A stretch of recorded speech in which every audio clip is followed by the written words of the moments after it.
மழைக்காலத்து night நேரத்துல அந்த கிராமத்து எல்லையில இருக்கிற ஒரு டீ கடையில 2 பேர் உட்கார்ந்துருக்காங்க. அவங்க முகத்தை பார்த்தாலே ஏதோ ஒரு பெரிய பயம் தெரியுது. தினமும் அங்க ஒன்னா கூடி ஜாலியா பேசிக்கிட்டு இருக்கிறவங்க இன்னைக்கு ஒரு சொட்டு தண்ணி கூட குடிக்கல. எதையோ நினைச்சு அவங்க ரொம்ப கவலையில இருந்தாங்க. அவங்க இப்படி பேசிக்கிட்டு இருக்கும் போதே அந்த ஊருக்கு கொஞ்ச நாளைக்கு முன்னாடி வந்த ஓய்வு பெற்ற ஹெட்மாஸ்டர் ராமசாமி அங்க வராரு. என்ன ராஜேஷ், மணி 2 பேரும் ஏன் இந்த நடுராத்திரியில பேய் அடிச்ச மாதிரி இப்படி திகச்சு உட்காந்துருக்கீங்க? நான் இந்த ஊருக்கு வந்த இந்த கொஞ்ச நாள்ல உங்களை நான் இதுவரைக்கும் இப்படி பார்த்ததே இல்லையே. எப்பவும் சுறுசுறுப்பா இருக்கிறவங்க இன்னைக்கு ஏன் ஏதோ உயிரில்லாத பிணம் மாதிரி உட்காந்துருக்கீங்க? என்னாச்சு உங்களுக்கு? வாங்க மாஸ்டர் ஐயா, தயவு செஞ்சு இப்படி வந்து உட்காருங்க. உங்களுக்கு டீ ரெடியா இருக்கு மாஸ்டர் ஐயா. இந்த நேரத்துல நீங்க இந்த வழியா தான் வருவீங்கன்னு எனக்கு நல்லாவே தெரியும். அப்படியா மணிகண்டன், இன்னைக்கு அந்த இஞ்சி போட்ட சூடான டீயை கொஞ்சம் ஊத்தி கொடு, சரியா? காலையிலிருந்து இந்த ஒற்றை தலைவலி என் மண்டையை பிளக்குது. சரி, நீங்க இன்னும் எதுவுமே சொல்லாம அமைதியா இருக்கீங்களே. இந்த ராத்திரி நேரத்துல ஏன் இவ்வளவு கவலையா இருக்கீங்க? உண்மையை சொல்லணும்னா மாஸ்டர் ஐயா, இன்னைக்கு எங்க உயிரே எங்க கையில இல்லைன்னு தான் சொல்லணும். ஏன்பா, என்ன நடந்துச்சு? இவ்வளவு நிம்மதியான கிராமத்து ஜனங்களோட பேசினாலே கவலையெல்லாம் போயிடும்னு சொல்லுவாங்க. ஆனா அதே உங்களுக்கு இன்னைக்கு திடீர்னு என்ன குறை வந்துச்சு? ஏன் எல்லார் முகமும் இருண்டு போயிருக்கு? உங்களுக்கு தெரியாதது ஒன்றும் இல்லை மாஸ்டர் ஐயா. நம்ம ஊர்ல அவசரத்துக்கு ஒரு ஹாஸ்பிட்டல் கூட கிடையாது. யாருக்காச்சும் விபத்தோ இல்லை உடம்புக்கு முடியாமலோ போனா 2 காட்டாரை கடந்து 10 மைல் தூரம் போகணும். ஹாஸ்பிட்டலுக்கு கூட்டிட்டு போறதுக்குள்ள வழியிலேயே எத்தனையோ பேரோட உயிர் போயிருக்கு. அதனால தான் நாங்கள் எல்லாரும் சேர்ந்து எங்களோட உழைப்பு பணத்தை வச்சு ஒரு அவசர சிகிச்சை ஹாஸ்பிட்டலை கட்டணும். ஆனா என்னப்பா, அங்க என்னாச்சு? எங்க கிட்ட இருந்த மொத்த பணமும் நகையும் எல்லாம் தீந்து போச்சு. ஹாஸ்பிட்டல் கட்டிடவெல்லாம் முழுசா முடிஞ்சிருச்சு.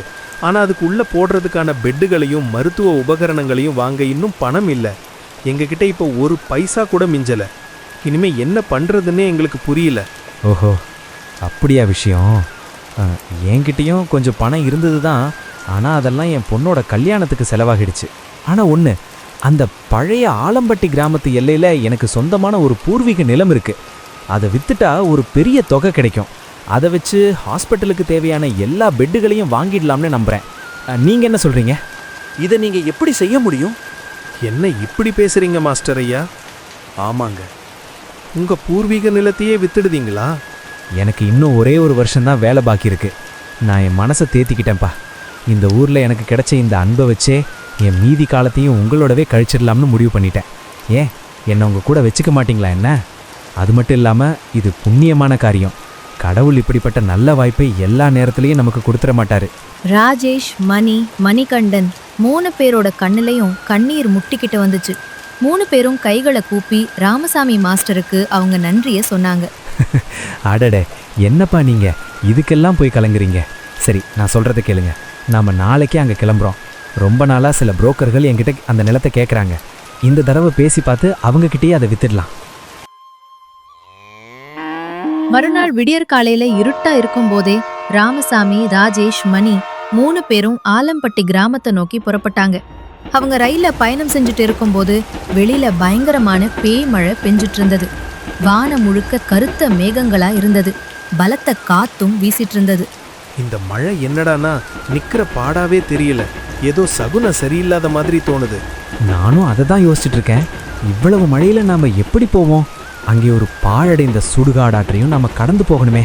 உங்க கிராமம் என்ன அந்த ஸ்டேஷன்ல இருந்து ரொம்ப தூரத்துல இருக்கா? ஸ்டேஷன்ல இறங்கி முதல்ல அந்த பாழடைந்த ஆற்றங்கரைக்கு போகணும். அப்புறம் அங்கிருந்து ஒரு படகை எடுத்து ஆற்றை கடந்தாதான் என்னோட கிராமம் வரும். இப்படி அவங்க பேசிக்கிட்டே இருக்கும்போது நேரம் போனதே அவங்களுக்கு தெரியல. கடைசிப்பா அந்த 3 பேரும் ஸ்டேஷனுக்கு வந்தப்போ சுத்தியும் ஒரே இருட்டா நடுராத்திரி ஆகிருச்சு. ஆள் நடமாட்டமே இல்லாத, லைட் கூட எரியாத அந்த சின்ன ஸ்டேஷன்ல இவங்க 3 பேர் மட்டும்தான் இறங்குனாங்க. இப்போதான் மழை கொஞ்சம் விட்டுருக்கு. வாங்க சீக்கிரமா போய் அந்த படகுத்துறையை அடைய முடியுமான்னு பாப்போம். அவங்க அந்த ஸ்டேஷனை விட்டு வெளியில வந்தப்போ அங்க இருட்டுல ஒரு ஓரமா கிழிஞ்ச துணியோட ஒரு வயசான பிச்சைக்காரர் உட்கார்ந்திருந்தார். சுத்தியும் ஆய் நடமாட்டமே இல்லாததால ஊரே இந்த கொஞ்ச வருஷத்துல மாறி இருந்ததால ராமசாமி அவர்கிட்ட போய் வழி கேட்கலான்னு முடிவு பண்ணாரு. பெரியவரே, கொஞ்சம் கேளுங்க. இந்த மழையில இங்கேயே உட்கார்ந்துருக்கீங்க. அந்த பக்கம் இருக்கிற ஏரிக்கரை கிராமத்துக்கு போறதுக்கு வழி எதுன்னு கொஞ்சம் சொல்ல முடியுமா? நாங்க அந்த ஆற்றை கடந்து போகணும். வயதான பிச்சைக்காரர் திடுக்கிட்டு பயந்த குரல சொன்னார். என்னது, இந்த நடுராத்திரியில, அதுவும் இந்த மகா கொடூரமான மழை பெய்யற நேரத்துல ஏரிக்கரை கிராமத்துக்கு போறீங்களா?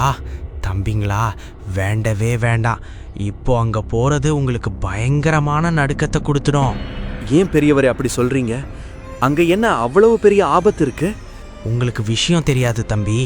அந்த ஏரிக்கரை பக்கமும் அந்த பாழடைந்த ஆத்தங்கரையும் ராத்திரி நேரத்தில் சாதாரண இடமே கிடையாது. இந்த ஊர்ல எத்தனையோ பேர் அவசர காரியமா ராத்திரி நேரத்தில் அந்த வழியா போயிருக்காங்க.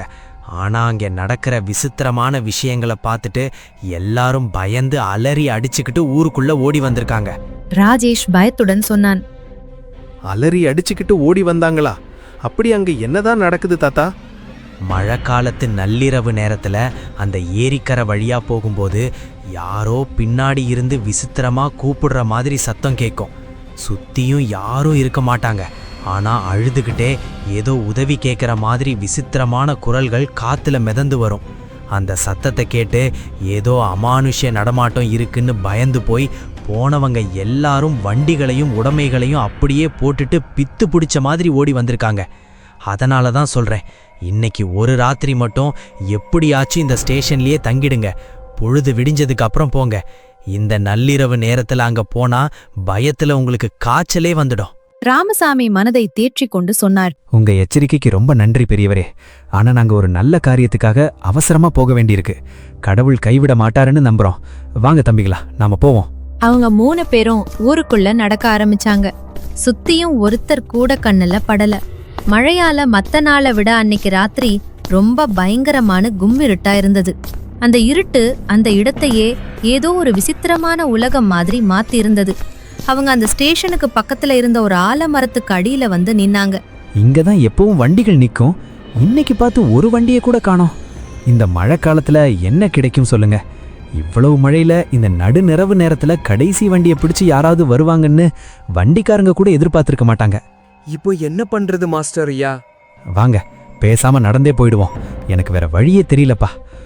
வானத்தோட நிலைமையும் ஒன்றும் சரியா இருக்கிற மாதிரி தெரியல. அதற்குள் மறுபடியும் இடி மின்னலோட மழை வந்துட்டா என்ன பண்றது? அவங்க 3 பேரும் அந்த பயங்கரமான இருட்டுக்குள்ளேயே முன்னாடி நடக்க ஆரம்பிச்சாங்க. கொஞ்ச தூரம் நடந்ததும் தூரத்துல இருந்து ஒரு லாரி வர சத்தம் கேட்டுச்சு. ஏதோ ஒரு வண்டி நம்ம பக்கம்தான் வருது போல தோணுது. நில்லுங்க, கொஞ்சம் நில்லுங்க. கொஞ்ச நேரத்திலேயே தூரத்துல அந்த மண் ரோட்ல ஒரு லாரி வருது தெரிஞ்சது. ராமசாமி அந்த வண்டி டிரைவரை பார்த்த உடனே அடையாளம் கண்டுபிடிச்சிட்டாரு. அட ரத்தினமண்ணா, உங்களை பார்த்து எத்தனையோ வருஷம் ஆகிடுச்சே. அந்த நபர் ராமசாமிய கொஞ்சம் விசித்திரமா உத்து பார்த்துட்டு சொன்னாரு. அட இராமசாமி, எப்படி இருக்கிற? உன்னோட அந்த பழைய வீட்டுக்கு தான் போறியா? ஆமா ரத்தினமண்ணா, நான் நல்லா இருக்கேன். இவங்க 2 பேரும் ராஜேஷ் மற்றும் மணி. நான் இப்போ எந்த ஊர்ல ஹெட் மாஸ்டரா இருக்கனோ இவங்க அந்த ஊர்க்காரங்க தான். நாங்க எல்லாரும் இப்போ என்னோட வீட்டுக்கு தான் போயிட்டு இருக்கோம். ரத்தினமண்ணா, எங்களை அந்த ஆற்றங்கரையில கொண்டு போய் விட்டுருவீங்களா? இன்னைக்கு ராத்திரியோட கடைசி படகாச்சு கிடைக்குதான்னு பாப்போம். ரத்தனம் ஒரு விசித்திரமான குரல்ல சொன்னான். இந்த கொடூரமான மழை ராத்திரியில படகு கிடைக்குமா? சரி வாங்க போய் பாப்போம். வண்டியில ஏறுங்க. வாங்க ராஜேஷ், வாங்க ஏறுங்க. இதுதான் நமக்கு கிடைச்ச கடைசி வாய்ப்பு. இதுவும் தவறினா ராத்திரி முழுக்க இங்கே நின்று மழையில நனைய வேண்டியதுதான். வாங்க சீக்கிரமா. எல்லாரும் போய் அந்த வண்டியில உட்கார்ந்துகிட்டாங்க. அந்த கும்மிருட்டுக்குள்ளேயே லாரி முன்னாடி நகர ஆரம்பிச்சது. கொஞ்ச நேரத்துக்கு அப்புறம் ராமசாமி ரத்தினம் கிட்ட கேட்டார். உங்களுக்கு தான் இவ்வளோ வயசாகிடுச்சு ரத்தினமண்ணா, இன்னும் ஏன் இந்த நடுராத்திரியில லாரி ஓட்டிட்டு இருக்கீங்க? உங்களுக்கு உடம்பு வலிக்கலையா? வலி? ஆமாப்பா, முன்னொரு காலத்துல வலிச்சது, இப்போ வலிக்கிறதில்ல. முன்னொரு காலத்துல வலிச்சது, இப்போ வலிக்கலன்னா அதுக்கு என்ன அர்த்தம்ண்ணா? அது ஒண்ணுமில்லப்பா. நீ ரொம்ப நாளுக்கு அப்புறம் இந்த ஆலம்பட்டி கிராமத்துக்கு வந்திருக்காய். எங்களை எல்லாம் நீ மறந்துட்டாய், அதான். அப்படியெல்லாம் இல்லை ரத்தினமண்ணா. உண்மையை சொல்லணும்னா இப்போ நான் இருக்கிற வேலை காரணமா என்னால் அடிக்கடி இங்கே வந்து போக முடியறதில்ல. இன்னைக்கு கூட ஒரு முக்கியமான காரியமாக தான் வந்திருக்கேன். கிராமத்தில் இருக்கிற என்னோட தாத்தா காலத்து நிலத்தை விற்கலாம்னு வந்திருக்கேன் அண்ணா. விற்க போறியா? ஏன்பா, என்னாச்சு? ஏதாச்சும் பெரிய கஷ்டமா? ஆமா அண்ணா, ஒரு கஷ்டம்தான். நான் இப்போ இருக்கிற கிராமத்து ஜனங்க எல்லாரும் அவங்க சேர்த்த பணத்தை வச்சு ஒரு ஹாஸ்பிட்டலை கட்டிட்டாங்க. ஆனால் அதுக்குள்ளே போடுறதுக்கான அவசர சிகிச்சை பெட்டிகளை வாங்க அவங்களால பணம் சேர்க்க முடியல. அதான் என்னோட பூர்வீக நிலத்தை விற்று அவங்களுக்கு சின்ன உதவி செய்யலாம்னு நினச்சேன். அதுவும் இல்லாமல் அந்த நிலம் ரொம்ப வருஷமாக பாழடைஞ்சு தானே கிடக்குது. என்னப்பா சொல்ற இராமசாமி, நீ உண்மையிலேயே இந்த ஆலம்பட்டி கிராமத்தோட பெருமைப்பா. அட போங்க அண்ணா, அப்படியெல்லாம் ஒன்றும் இல்லை. இவங்கள பாருங்க, இந்த ராஜேஷ், மணி, இவங்க எல்லாரும் மட்டும் யாருக்கும் செலக்டவங்களா என்ன? இப்படி அவங்க பேசிக்கிட்டே வரும்போது எல்லாரும் ஆற்றங்கரைக்கு வந்து சேர்ந்துட்டாங்க. அவங்க 3 பேரும் ஆட்டை பார்த்தப்போ ஆத்துல தண்ணி பயங்கரமான வேகத்துல சுழன்றடிச்சு ஓடிட்டு இருந்தது. எப்பவும் அமைதியா இருக்கிற ஆறு இன்னைக்கு பார்க்கறதுக்கு ஏதோ ஒரு ரத்த ஆறு மாதிரி கொடூரமா தெரிஞ்சது. கரையில சில உடைந்த படகுகள் கட்டப்பட்டிருந்தது. ஆனா அதை ஓட்டுறதுக்கு ஒரு மனுஷனை கூட காணோம். நான் நினைச்சது தான் நடந்திருக்கு. ஒரு படகோட்டி கூட துறையில இல்லை. அது மட்டும் இல்லாம இவ்வளோ நேரம் ஆகிடுச்சு, அதோட மழையும் பெய்யுது. இப்போ யார் இங்க இருப்பாங்க? இது பெரிய சோதனையா போயிடுச்சு மாஸ்டர் ஐயா. இன்னைக்கு நைட்டே இந்த சுடுகாட்டு மழையில நனைஞ்சுக்கிட்டு தான் கழிக்கணும் போல இருக்கு. இப்போ என்ன பண்றது மாஸ்டர் ஐயா? வானத்தோட நிலைமைய பாத்தீங்களா? மறுபடியும் கடுமையான இடி மின்னல் வரப்போற மாதிரி தெரியுது. வானத்துல மீண்டும் கருத்த மேகங்கள் கூட ஆரம்பிச்சது. ஆட்டோட பக்கத்துல இருந்து லேசான ஒரு பயங்கரமான குளிர்ந்த காத்து வீச தொடங்குச்சு. ரத்தினமும் அவங்களோடவே தான் அங்கே நின்னுட்டு இருந்தாரு. அவங்க சோகமா இருக்கிறத பார்த்து அவர் சொன்னாரு, நீங்க தப்பா நினைச்சுக்கலனா நான் ஒரு விஷயம் சொல்லட்டுமாப்பா? ஏன் அண்ணா இப்படி பேசுறீங்க? சொல்லுங்க, என்ன சொல்ல வரீங்க? இன்னும் கொஞ்ச நேரத்துல பேய் மழை மீண்டும் வெளுத்து வாங்க போகுது. இப்போ துறையில யாரும் இல்லை. நீங்க படகுல அக்கறைக்கு போறது நடக்காத காரியம். அதுக்கு பதிலா ஒரு காரியம் செய்யுங்க. அதை பாருங்க, முன்னாடி இருக்கிறது தான் என்னோட பழைய வீடு. எல்லாரும் அங்கே போவோம். இன்னைக்கு ராத்திரியை அங்கேயே கழிச்சிடலாம். ஆமா அண்ணா, நீங்க சொல்றது தான் சரி. இந்த இருட்டுல மாட்டிக்கிட்டா உயிருக்கே ஆபத்து வரலாம். என்ன ராஜேஷ், மணி, வேற வழியே தெரியல. இன்னைக்கு ராத்திரியே அங்கேயே கழிச்சிடுவோமா? ரத்தினா அண்ணா இன்னைக்கு நமக்கு எவ்வளோ பெரிய உதவியை செஞ்சிருக்காரு. அதை எப்படி சொல்றதுன்னே தெரியல. ஆமா, ராஜேஷ் சொன்னதுதான் சரி. நாம ரத்தினம் அண்ணாவோட வீட்டுக்கே போயிடுவோம். இல்லையென்றா இந்த நடு ராத்திரியில ஏதாச்சும் விபரீதத்துல மாட்டிக்குவோம். எல்லாரும் ஒன்னா சேர்ந்து ரத்தினமோட பாழடைந்த வீட்டை நோக்கி போனாங்க. அவங்க வீட்டுக்குள்ள நுழைஞ்ச உடனே உள்ளிருந்து ஒரு விசித்திரமான பிண நாற்றம் வர ஆரம்பிச்சது. ரொம்ப நாளா அந்த வீட்டை தொடக்காம ஏதோ ஒரு சவக்கிடங்கு மாதிரியான நாற்றம் அது. ரத்தினம் அண்ணா, வீட்டுக்குள்ள ஏன் இவ்வளவு கொடூரமான நாற்றம் அடிக்குது? இந்த தரையும் என்னடான்னா ஏதோ ரத்தம் மாதிரி ஒரு வித ஈரப்பதத்தோடவே இருக்கே. அது வந்துப்பா, இந்த வீடு எப்பவும் பூட்டியே தான் கிடக்கும். நான் என் வண்டியை எடுத்துக்கிட்டு எப்பவும் வெளியிலேயே தான் இருப்பேன். என் மனைவியும் அடிக்கடி அவ அம்மா வீட்டுக்கு போயிடுவா. ஏதாச்சும் அசுத்தமான தண்ணி ஜன்னல் வழியா உள்ள வந்திருக்கும் போல.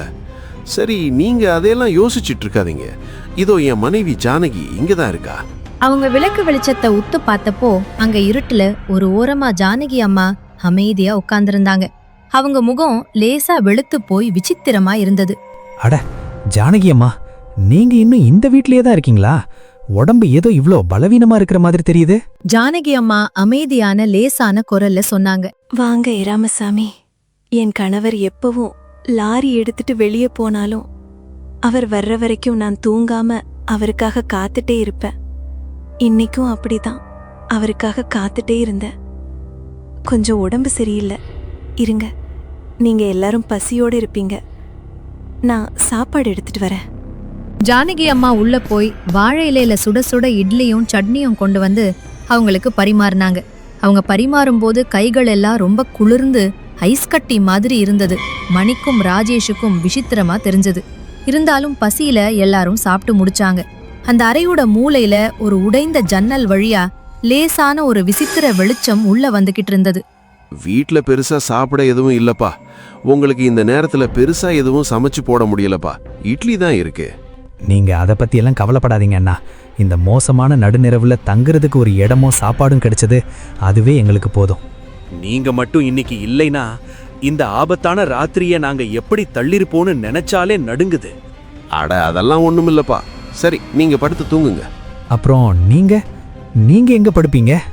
வெளியிலேயே படுத்துக்கிறேன். எனக்கு எந்த ஒரு சிரமமும் இல்லை. ஏன் அண்ணா, வெளியில பயமா இருக்கும். நீங்களும் எங்களோட உள்ளேயே வந்து படுத்துக்குங்களேன். இல்ல, எனக்கு ஒன்றும் தொந்தரவு இல்லப்பா. இத சொல்லிட்டு ரத்தனம் கதவை மூடிக்கிட்டு வெளியில போயிட்டாரு. அவங்க 3 பேரும் தரையில ஒரு பாயை விரிச்சு படுத்துக்கிட்டாங்க. ஜானகியும் சமையல் கட்டிலேயே படுத்து தூங்கினாங்க. அப்போ அது நடுநிசி நேரம். திடீர்னு ராமசாமிக்கு கண் முழிப்பு வந்துருச்சு. ஏதோ ஒரு பயங்கரமான சத்தம் கேட்டுச்சு. வீட்டுக்கு கொஞ்ச தூரத்துல யாரோ குழி தோன்ற மாதிரியான சத்தம் அது. ராமசாமி ஆரம்பத்துல அது சும்மா ஒரு மாயைன்னு தான் நினைச்சாரு. ஆனா அந்த சத்தம் இன்னும் கொடூரமா கேட்க தொடர்ந்துச்சு. யாரை பத்தியும் கவலைப்படாம அந்த விசித்திரமான வேலை யாரோ அங்க செஞ்சுக்கிட்டே இருக்கிற மாதிரி இருந்தது. இந்த சத்தம் எங்கிருந்து வருது? ஒருவேளை கொலகாரன் எவனாவது வந்துட்டானோ? ராமசாமி சட்டென்று எழுந்து ஜன்னல் பக்கமாக போய் வெளியில உத்து பார்த்தாரு. அங்க ரத்தினம் அண்ணா வீட்டுக்கு கொஞ்சம் தூரத்துல இருக்கிற அந்த பெரிய மரத்தோட அடியில மண்ணை தோண்டிக்கிட்டு இருக்காரு. மணி, ராஜேஷ், சீக்கிரம் எழுந்திருங்கப்பா. எனக்கு இந்த இடம் சரியா படல. ஏதோ ஒரு ஆபத்து இருக்கிற மாதிரி தோணுது. ராஜேஷும் மணியும் பயத்துல திடுக்கிட்டு எழுந்தாங்க. ராமசாமி அங்க 2 பேரையும் ஜன்னல் பக்கமா கூப்பிட்டாரு. அட, ரத்தினமண்ணா எங்க போனாரு? இப்போதான் இங்கேயே நின்னுட்டு இருந்தாரு. திடீர்னு மாயமாய் மறைஞ்சிட்டாரு. நீங்க நல்லா தான் பாத்தீங்களா மாஸ்டர் ஐயா? ஆமாப்பா, ஆமா. வாங்க, நாமே வெளியில போய் பாப்போம். அவங்க 3 பேரும் முதல்ல சமையல் கட்டுல போய் பார்த்தாங்க. அங்க ஜானகி இல்ல. அத பார்த்து அதிர்ச்சி அடைஞ்ச 3 பேரும் நடுக்கத்தோட வீட்டுக்கு முன்னாடி இருந்த அந்த மரத்தை நோக்கி போனாங்க. நான் ரத்தினமண்ணாவை இங்க தான் பார்த்தேன். நான் தூக்கத்துல இருந்து எழுந்து இந்த ரகசியத்தை பார்க்கணும்னு அவரே நினைச்ச மாதிரி இருக்கே. கொஞ்சம் பார் ராஜேஷ், அங்க என்னதான் புதைக்கப்பட்டிருக்குன்னு. மண்ணை கையால கொஞ்சம் தள்ளி பார்த்தப்போ ராஜேஷுக்கு தங்க நாணயங்கள் நிறைந்த ஒரு பெரிய பானை தெரிஞ்சது. அடேங்கப்பா, இதற்குள் எவ்வளவு பெரிய புதையல் இருக்கு பாருங்க. உண்மைதான். ஆனா இது அடுத்தவங்களோட சொத்துப்பா. இது நமக்கு தேவையில்லை. பேராசை பெருநஷ்டம்.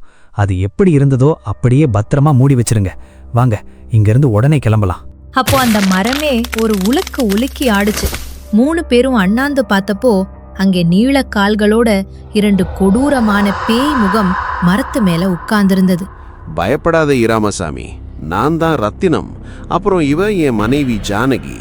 நீ இந்த ஆபத்தான நேரத்துல இந்த புதையலை பார்த்ததும் பேராசக்காரனா மாறிட்டியான்னு சோதிக்கத்தான் நான் இப்படி செஞ்சேன். நீ உண்மையிலேயே ஒரு நேர்மையான மனுஷன்பா.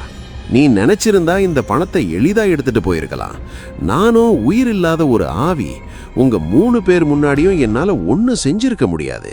அது மட்டும் இல்லாம உனக்கு இப்போ ஹாஸ்பிட்டலுக்கு அவசர பண தேவையும் இருக்கு.